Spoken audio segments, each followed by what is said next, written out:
This week marked what Iraqi officials describe as a significant turning point in the relationship between Iraq and the United States, following Prime Minister al-Zaidi's meeting with President Trump and senior members of the U.S. administration.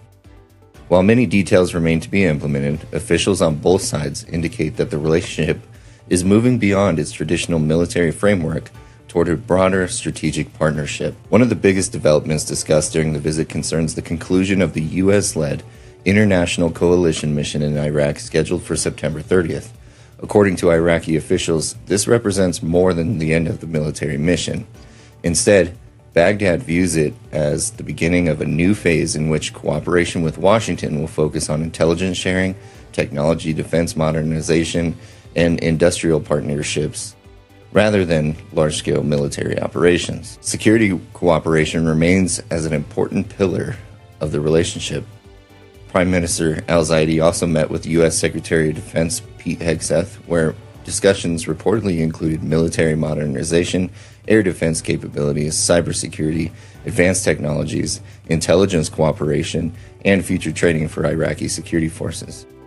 Iraqi officials say these discussions are intended to strengthen Iraq's independent defense capabilities while maintaining strategic cooperation with the United States. Following these meetings, Crosslines conducted an exclusive interview with Sabah al-Nu'man, spokesperson for the commander-in-chief of the Iraqi forces. According to al-Nu'man, Iraq considers the conclusion of the coalition mission confirmation that Iraqi security forces are fully capable of protecting the country's sovereignty. He also reaffirmed that bringing all weapons under exclusive state authority remains the top government priority and said implementation efforts are continuing nationwide. The discussions in Washington were not limited to defense. Economic cooperation has increasingly linked to Iraq's national security strategy. Government officials believe that improving security and political stability will create better conditions for international investment and encourage greater participation by foreign companies in Iraq. Perhaps the most notable revelation during our interview involved a new initiative that has not yet been publicly announced. According to al-Nu'man, Iraqi authorities intend to establish what is being called a strategic investment protection and assurance mechanism.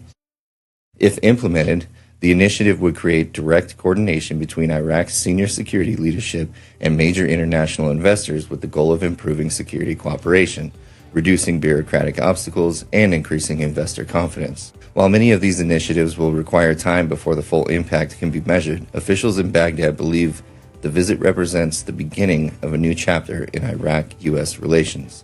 The emphasis appears to be shifting away from military operations and toward long-term cooperation in defense technology, intelligence, economic development, and regional stability. Reporting from Crosslines Media, I'm Dustin Dobbin.